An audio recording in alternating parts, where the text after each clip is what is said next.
Florida is here along with Gloria Borger, our chief political analyst, presidential historian. Doug Brinkley of Rice University is with us as well. You hear a story like that vets coming home from Iraq and Afghanistan, they need treatment. They have to wait for months to get treatment at a hospital in Phoenix. Are you shocked? Oh, it's totally unacceptable. These are individuals who put on the uniform of this nation, put their lives on the line. They should get first priority when they go to get their health care. They've earned these benefits. And for people to have secret waiting lists and to make these individuals stand in line, it borders on criminal.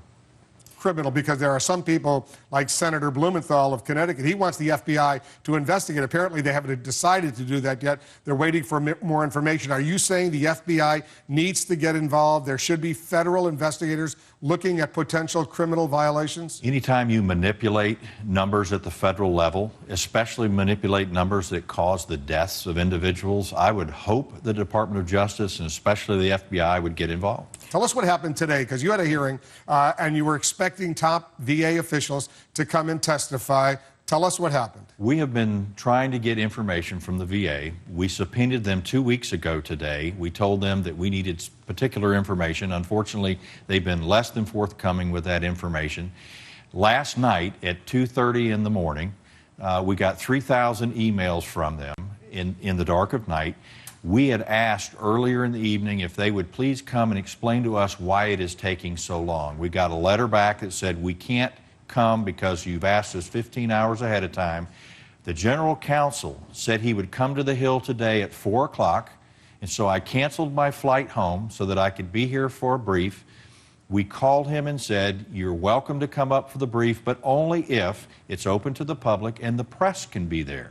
We waited all day long. We called 9 times for them to tell us whether or not they were going to come, and he never came. We got a call at 3:45 from 3 low-level staffers that basically said he didn't want to brief members of Congress. He wanted to brief the staff and not in front of the press. Is there anything the president can do to say to them, we want you to be forthcoming? I mean, he spoke about congressional oversight yesterday. Can the president say to them, I think you ought to go to the Hill? Should he say that? Absolutely. He's been to the Hill. I mean, the secretary's been to the Hill. I haven't seen him. He's been on the Senate side. He testified before Senator Bernie Sanders' Committee on Veterans Affairs. He was also on the Senate, but I take it he hasn't yet come before your committee. No, and again, after seeing him testify in front of the Senate last week, I don't think he needs to come to the House because he didn't say very much. But what can the president do? What more can he do that he's not doing? The president should order the people at the Department of Veterans Affairs to do their job, and that is to provide the health care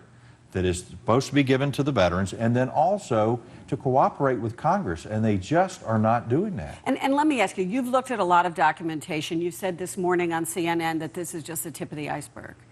Have you referred any of what you have seen to the Department of Justice for further investigation? No, at this point, what we've done is given all of the information, and we continue to do so, including parts of the information that was provided to us last night and constant calls and emails from whistleblowers to the Office of Inspector General. And I have already said that I think the Office of Inspector General is about to be overwhelmed with what's going on out there.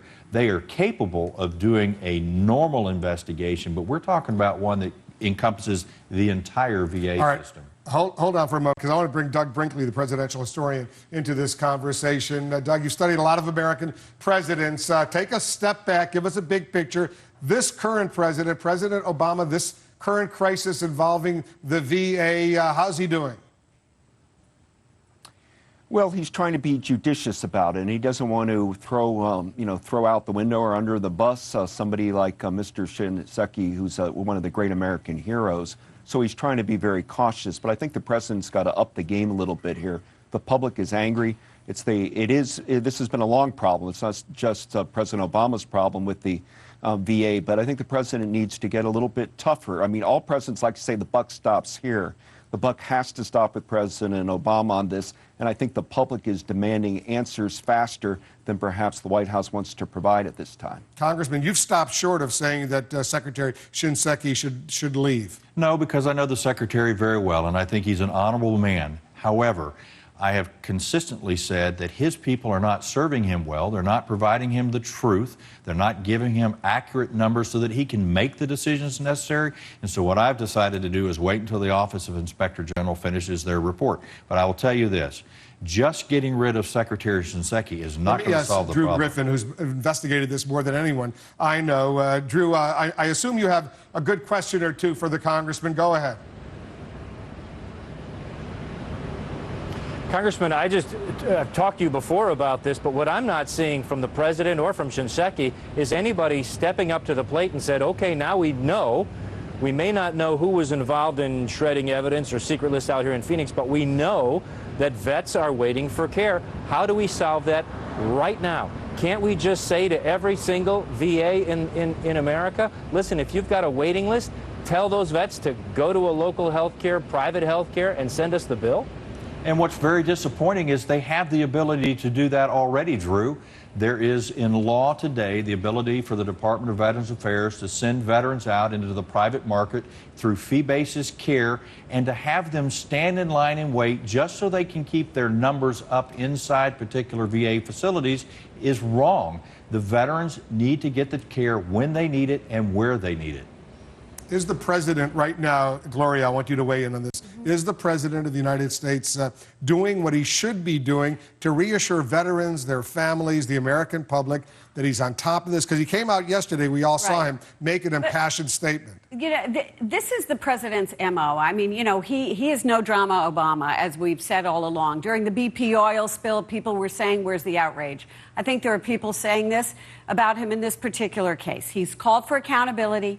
He's not a scapegoat kind of guy. I mean, I was speaking to a former senior White House advisor today who said to me, his impulse is to find out what's wrong first and then figure it out. I think that's what you're saying, Congressman, that he doesn't believe, you know, he left the door open that he might ask Shinseki to resign, but he didn't call for it right away. He wants to get to the bottom of it. That's the way, you know, that's the way he operates. My question to you is there anything more he can do in statute right now to answer Drew's question about making sure that these veterans get the health care they need immediately? Yeah, absolutely. They have the ability today to use the fee-basis care model that is in the current books.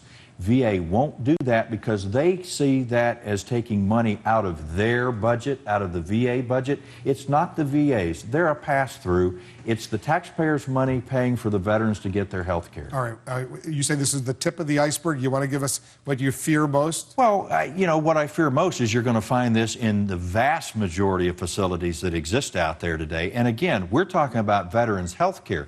We haven't even started talking again about the claim that's being made by the Secretary and the President that they've reduced the backlog for disability claims by 50%. That is not true. Congressman, we got to leave it there, but we'll stay on top of this story. Congressman Jeff Miller of Florida, thanks very much for coming in. Gloria, thanks to you. Professor Brinkley, as always, thanks to you. Drew Griffin, you